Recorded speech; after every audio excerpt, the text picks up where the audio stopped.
عليكم بنات، كنتمنى تكونوا بخير وبألف خير. مرحبا بكم في نوفيل فيديو سور لاشين اسماء ستايلش. اليوم ان شاء الله غنخرجوا شويه من الكوزينه وغنمشيو نتهلاو شويه في راسنا. كيف ما كتشوفوا الموضوع ديال اليوم غيكون موضوع تجميلي، والمشكل اللي اختاريت اننا نعالجه اليوم هو مشكل السيلوليت اللي كيعانيو منه العديد من السيدات، سواء كنتي كبيره او لا صغيره فممكن انك تعاني من هذا المشكل هذا.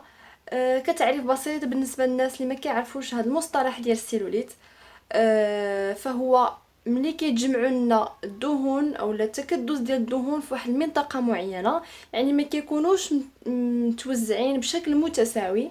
غالبا هذه المنطقه كتكون منطقه الفخذين، وهو ما يعرف ايضا بسميه لابو دورانج او لا قشره الليمون، لحقاش كيكون الشكل او المظهر ديال الجلد في هذيك المنطقه بحال الشكل ديال القشره ديال الليمون.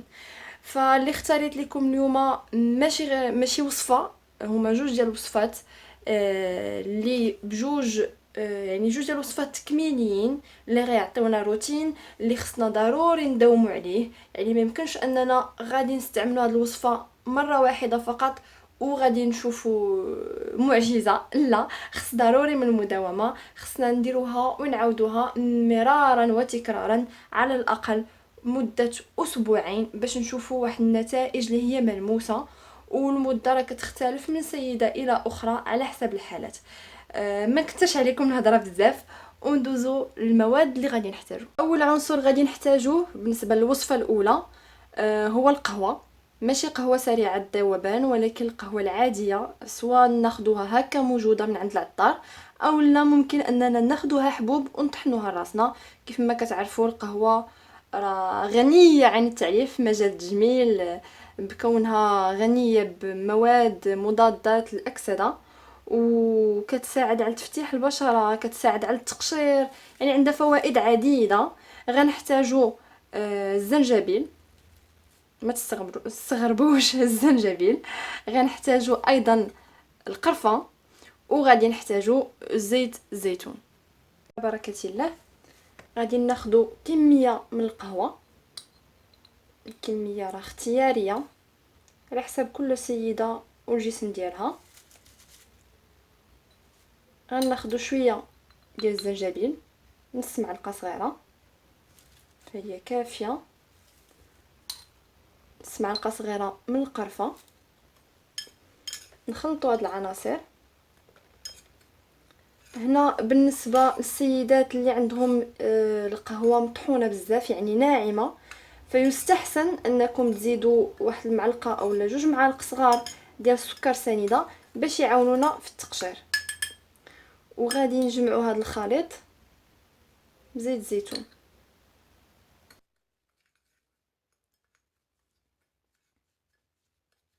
الاستعمال ديال هذا الكوماج غادي نستخدموه في الحمام، واول حاجه في الحمام اولا في الدوش طبعا. اول حاجه غادي نديروها هو اننا ناخذ واحد الدوش اللي يكون شويه ساخن، وعاد غادي نبداو نابليكيو هذا الكوماج.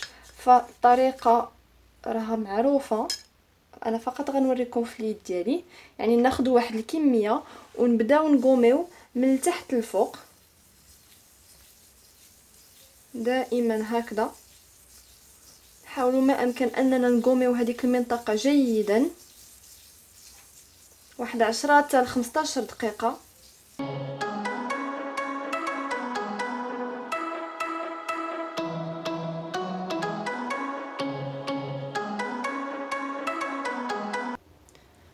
من بعد ما انتهيت من التقشير، كيف ما كتشوفوا اللون ديال يدي راه ولا احمر، حيت الدوره الدمويه اشتغلت، وحتى الملمس كيولي ناعم، يعني واحد الملمس رائع.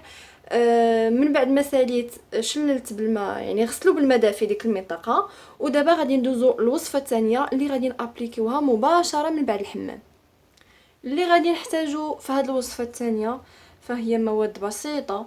اول حاجه غادي نحتاجوها اي كريم مرطب حنا كنستخدموه باش كنيدغاطيو لو كور ديالنا، اولا يمكن لينا ايضا نستعملوا الزيت ديال جونسون، يعني واحد الزيت ماشي بالضروره الزيت ديال جونسون، اي زيت مرطب اولا اي كريم مرطب حنا كنستخدموه، حنا كنفضلوه. غادي نضيفو عليه شويه ديال الزنجبيل وشويه ديال القرفه. هما نفس العناصر اللي درنا في الكوماج، وهما نفسهم اللي غادي نستخدموهم مع هذا الكريم هذا.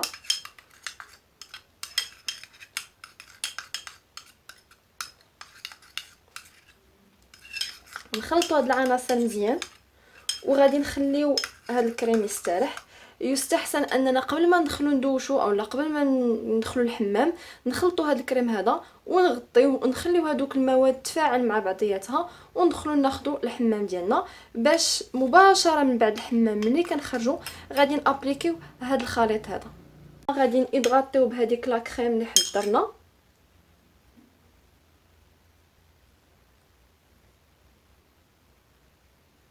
نتخافوا منها حتى شي حاجه، هاد الوصفه راه امنه، ولا حسيتوا بشويه ديال السخونيه فهذا شيء طبيعي، لحقاش المسامات محلولين والمواد اللي حنا مستعملين هما مواد كلهم كيحركوا اولا كيخدموا الدوره الدمويه.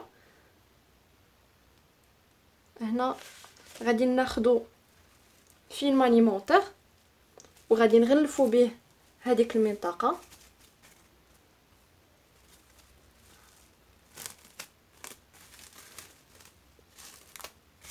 الوصفه هذه يستحسن انكم تستخدموها الصباح وتلبسوا حويجاتكم عادي وكتحركي. ضروري ما انك تحركي، يعني تقضي المسائل ديالك، ماشي ديريها وتبقاي غير جالسه.